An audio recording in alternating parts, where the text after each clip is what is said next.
Menteri UMKM Maman Abdurrahman datang ke KPK dan membantah istrinya menggunakan fasilitas negara untuk perjalanan ke beberapa negara Eropa. Apa urgensinya klarifikasi Menteri UMKM ke KPK? Kami akan membahasnya bersama Wakil Ketua KPK periode 2007-2011 dengan Bapak M. Yasin. Pak Yasin, selamat petang, Pak. Selamat petang, Baik, Bung sebelumnya Dipo. Ya. Baik, Pak Yasin.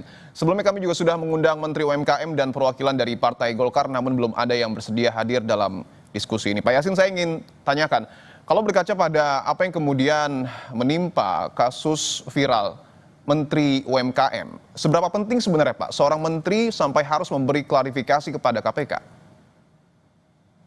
Iya, karena ada surat permintaan ke beberapa duta besar Oke. dari istrinya yang akan berkunjung ke Eropa itu ke beberapa negara itu sudah abuse of power di situ. Jadi menggunakan kuasanya untuk kepentingan keluarga. Nah, sehingga itu timbul ya di dalam Undang-Undang 28 tahun 99 yang angka 4 itu ya yang namanya korupsi, kolusi, nepotisme itu yang melibatkan anggota keluarga juga. Nah, di dalam Undang-Undang nomor 20 tahun 2002 tentang gratifikasi ya. Nah, itu gratifikasi itu pasal 12B-nya itu menjelaskan di dalam penjelasan bahwa pemberian itu termasuk pemberian fasilitas, pemberian potongan harga, biaya transportasi, biaya hotel, dan biaya-biaya yang lainnya, baik diterima dalam negeri maupun di luar negeri. Ini masuk di dalam dua pasal itu. Jadi potensi abuse of power dan KPK yang membuktikan ada apa enggak itu misalnya treatment khusus kepada istri dari Pak Menteri UMKM ini. Kalau ada perlakuan khusus, bahkan akomodasinya juga dibiayai, itu sudah termasuk gratifikasi. Maka kita menunggu dari tim Direktorat Gratifikasi yang ada di KPK itu di dalam menyelidiki masalah ini, yaitu membuat laporannya kepada pimpinan KPK dan KPK menentukan ini gratifikasi atau bukan. Oke. Kalau sepanjang 30 hari kerja dia tidak melaporkan, maka masuk di dalam suap itu. Kasus suap ini keluarganya yang dikasih itu masuk di dalam baik Undang-Undang 28 maupun Undang-Undang nomor 20 tahun 2002 yaitu tentang pemberantasan tindak pidana korupsi. Oke. Begitu, Bung Dipo. Oke, klarifikasi sudah dilakukan Menteri UMKM, termasuk juga memberikan dokumen yang kemudian disebut adalah dokumen yang diajukan oleh istrinya. Tapi bagaimana Pak Yasin untuk membuktikan keabsahan, keaslian dokumen tersebut? Apakah betul asli atau palsu, itu bagaimana tahapannya, Pak? Ya, itu dari kop suratnya, dari tanda tangannya, itu enggak usah itu digital forensik udah ketahuan kalau di situ ya. Itu gampang untuk mengidentifikasi palsu dan tidaknya. Tapi yang terpenting bukan itu kalau KPK itu. Oke. Selama di negara-negara yang dikunjungi itu dia menerima fasilitas atau tidak. Kalau dia menerima fasilitas, jamuan-jamuan, pengkhususan, padahal itu bukan kedinasan. Dia itu hanya mendampingi anaknya, itu sangat private, itu pribadi. Jangan menyeret-nyeret anggota keluarga itu dimasukkan di dalam kedinasan seakan-akan Menteri UMKM-nya yang berkunjung. Ini yang perlu dipahami oleh penyelenggara negara, para pejabat negara itu. Jangan gampang melibatkan anggota keluarga untuk kepentingan dinas, termasuk melaksanakan ibadah haji pun, istri itu enggak usah diajak itu, karena mengurangi kuota juga. Oke. Oke. Iya.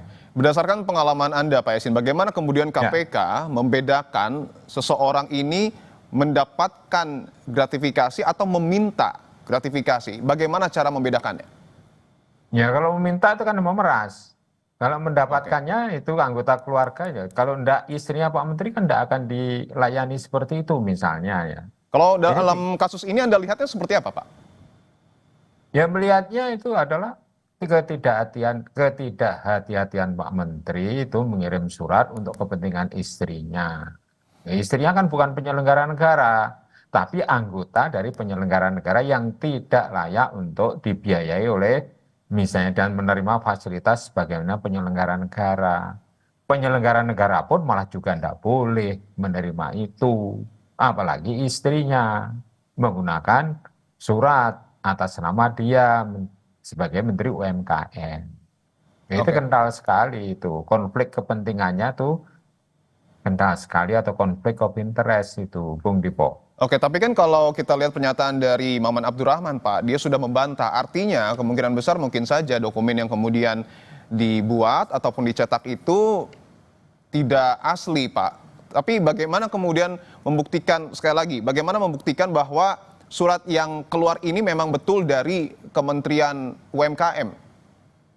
Ya, ya terlepas asri atau mungkin yang menerbitkan kesekjenan, apabila itu diterima oleh duta besar yang ada di luar negeri, beberapa kedutaan, maka itu jelas itu abuse of power itu. Jadi harus kontrol kepada sekjen, jangan membuat surat ke sana yang untuk meminta special treatment atau Oke. treatment selayaknya penyelenggara negara itu tidak bisa. Itu penyelenggara negara pun juga tidak harus seperti itu. Untuk Harus biaya membuat sendiri. titik terang, Pak Yasin, istri Ya, dari Menteri UMKM ini perlu dipanggil nggak?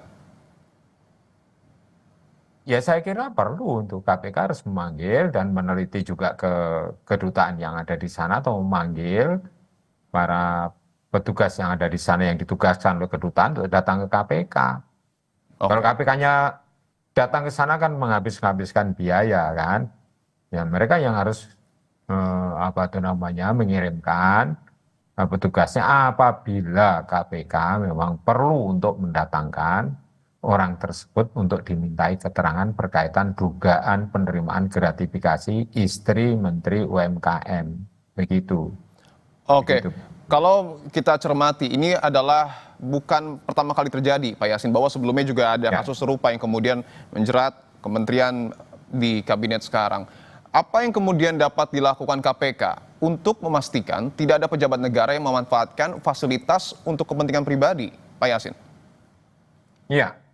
Selama itu bukan untuk kepentingan dinas, pertama tidak usah misalnya saja menterinya membuat surat, ada kop kementeriannya, terus kemudian yang tidak paham dengan struktur kepemerintahan itu berarti tidak paham dengan administrasi negara.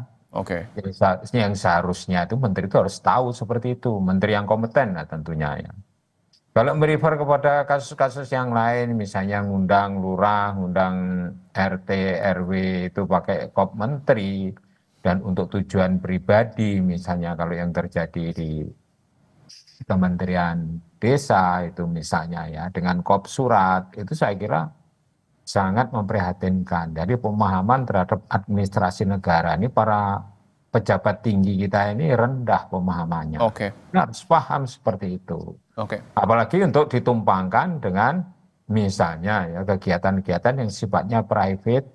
Nah itu saya kira kasus-kasus sebelumnya kan ada itu yang mengundang masyarakat untuk memberikan dukungan kepada istrinya yang mau Baik, mencalonkan sebagai bupati apa itu. baik, Itu juga baik. enggak benar itu. Baik, pemahaman administrasi yang kemudian betul-betul harus dipahami oleh pejabat negara kita. Wakil Ketua KPK periode 2007-2011, Bapak M. Yasin, terima kasih atas waktunya, Pak. Sehat-sehat selalu. Ya, terima kasih.